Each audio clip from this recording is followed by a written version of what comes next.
c'est vrai que les artistes qui travaillent, que le CINAVI représente, les équipes, sont souvent sur le terrain, exposés d'une certaine manière à la rencontre avec des gens qui sont souvent totalement abandonnés par les politiques culturelles publiques. Et donc ça, c'est une réalité qui fait aussi que cette préférence au droit culturel devient une chose importante. On va voir quels sont les contenus de cette référence. Mais de fait, c'est ce qui se passe, c'est ce qui fait aussi que notre attachement à cette question-là, à ce référentiel, n'est pas uniquement idéologique, entre guillemets, mais qu'il correspond aussi à des choses qui se développent déjà dans nos pratiques. Et que ça, c'est vrai que ça paraît, du coup, on a essayé d'en trouver une traduction dans certaines des orientations du CINAVI. Je vais citer le texte rapidement, hein, le texte d'orientation qu'on a adopté sur les politiques publiques, justement, un texte qu'on a adopté déjà depuis pratiquement 1 an, hein, à travers 2 notions, la notion d'infusion artistique et la notion aussi de lieu d'essai, de lieu indépendant d'essai, de fabrique artistique. Donc sur ces 2 notions-là, si on les a développées dans le cadre de ce texte d'orientation par rapport à notre travail artistique, c'est parce qu'elles nous semblent correspondre justement d'une certaine manière, c'est des outils d'une certaine manière de développement des droits culturels. Donc je cite simplement le texte. Certaines formes de l'activité de création des compagnies doivent aujourd'hui être mieux prises en compte et valorisées. Accompagnement des personnes dans leur parcours culturel d'émancipation, projet de création artistique partagé avec des habitants, élaboration de formes artistiques en lien avec des ateliers de pratique ou d'écriture, toute activité qui relève de l'infusion artistique sur un territoire. Les actions artistiques, au sens d'infusion, ont souvent pour enjeu un lien entre l'art et les personnes qui dépasse largement ce qu'on désigne par l'encadrement des pratiques amateurs ou l'élargissement des publics.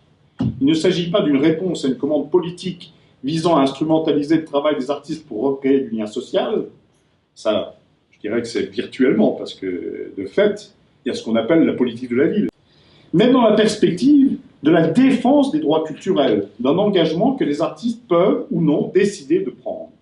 Cet engagement permet souvent de nourrir le travail des artistes d'une rencontre, voire d'une exposition à d'autres paroles, à d'autres cultures que celles des grandes œuvres de l'humanité ou de l'entre-soi de la création contemporaine. Clarifier ces droits culturels, c'était aussi une nécessité au vu des débats qu'il y a eu sur l'introduction de ces droits dans la loi NOTRe et la loi CAP, donc de création, architecture et patrimoine. Et parce qu'on a entendu des arguments des détracteurs des droits culturels qui laissaient transparaître une vision erronée un peu de ces droits culturels. Donc on a pu entendre par exemple que ces droits culturels étaient trop vagues pour qu'on s'y réfère vraiment dans les pratiques et comme principe d'une politique publique. On a pu entendre aussi que inscrire ces droits culturels dans la loi, c'était faire entrer le loup dans la bergerie, puisque ça donnait le droit à chacun de revendiquer sa petite particularité culturelle et que nous courions là, et il est vrai, si c'est ça, le gros risque de la fragmentation de la République une et indivisible. Il risque aussi de légitimer l'action des groupes de pression communautaire en limitant la liberté de programmation, voire la liberté d'expression, notamment des artistes. On a entendu aussi que les droits culturels conduisaient au populisme, puisqu'avec les droits culturels, tout devient culture, du coup, finalement, plus rien n'est culture, et que ces droits viennent minimiser l'apport des experts au risque d'abaisser le niveau culturel en considérant tout et tout le monde comme légitime à faire culture.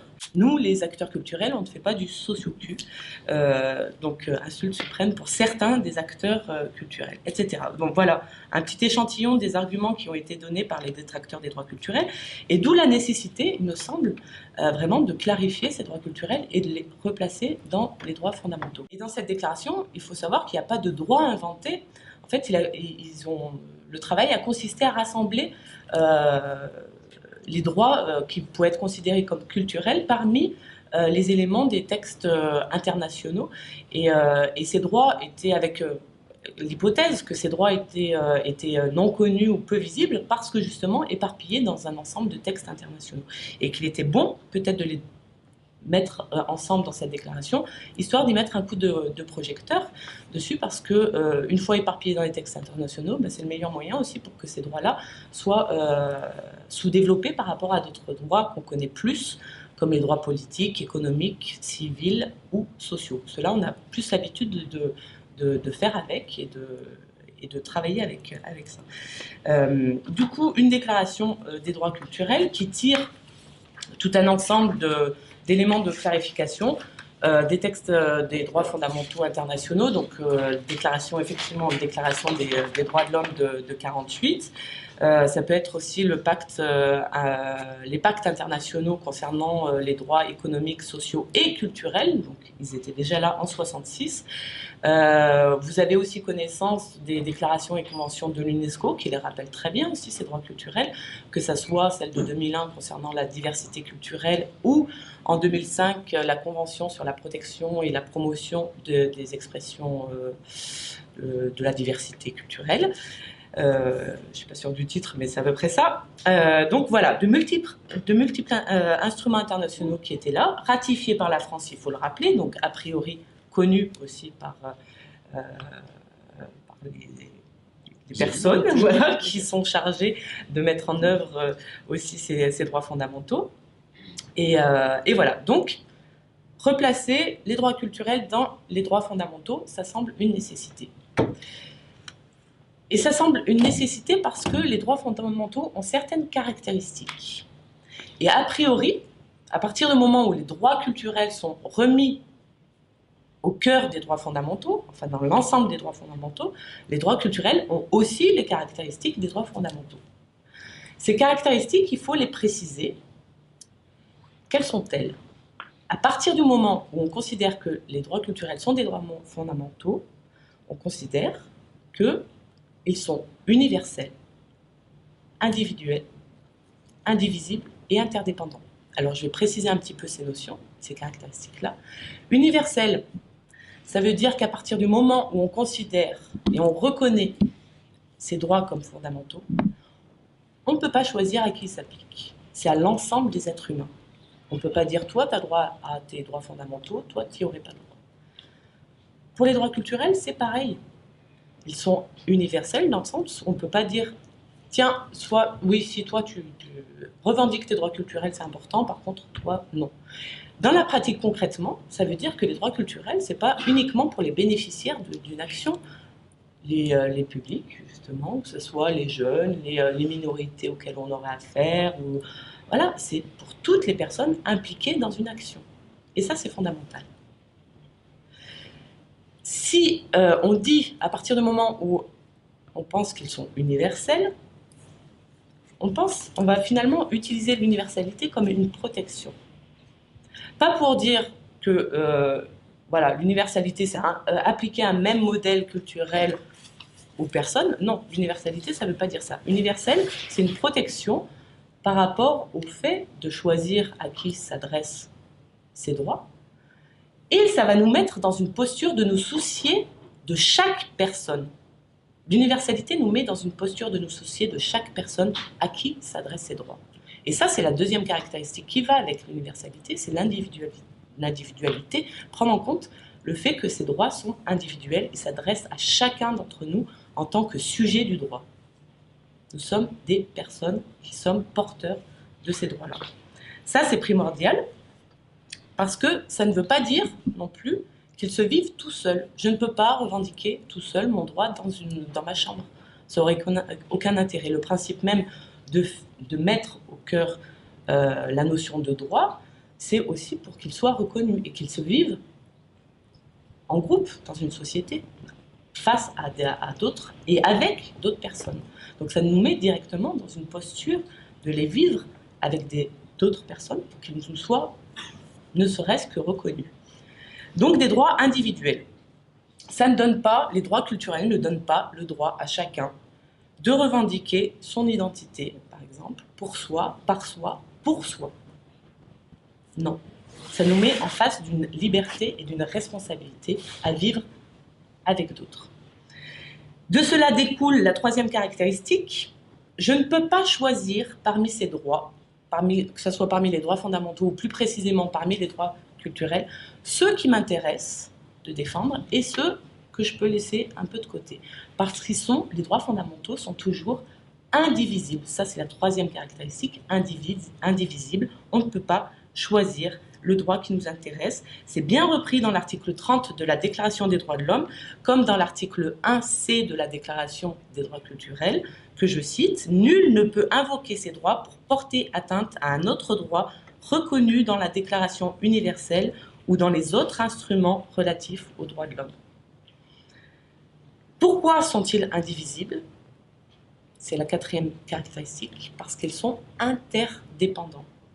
Interdépendants, on le comprend très bien avec les droits de l'homme. Je vais vous prendre un exemple. On ne peut pas se soucier du droit au travail sans se soucier au droit à la sécurité sociale, aux soins de santé, à la formation, le droit à la participation à la vie politique et syndicale. Ça, on l'a bien en tête. On voit très bien l'interdépendance entre tous ces droits-là. Les droits culturels, c'est pareil. Ça nous amène à nous soucier de l'ensemble des droits culturels qui peuvent être reconnus comme tels et à les connaître dans leur intégralité.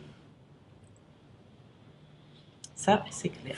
Alors maintenant, dans la Déclaration des droits culturels, qu'est-ce qu'on retrouve comme définition? Le terme « culture » recouvre les valeurs, les croyances, les convictions, les langues, ça s'est rajouté par rapport à l'UNESCO, les langues, les savoirs, les arts, les traditions, institutions et modes de vie par lesquels une personne ou un groupe, c'est vrai, exprime son humanité et les significations qu'il donne à son existence et à son développement. On replace au cœur de ce qui fait culture l'expression des personnes.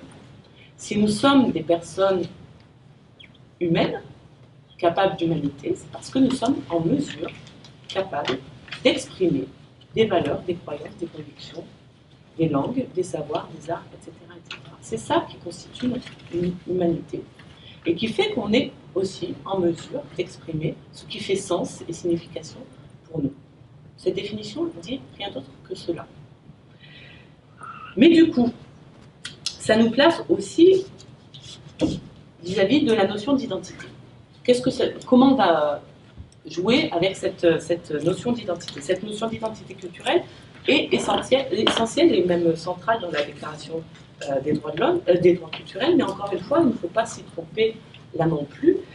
L'expression identité culturelle est comprise comme l'ensemble des références culturelles par lesquelles une personne, seule ou en commun, se définit, se constitue, communique et entend être reconnue dans sa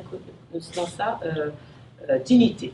À l'article 3A, on a une précision. Toute personne a le droit de choisir et de voir respecter son identité culturelle dans la diversité de ses modes d'expression.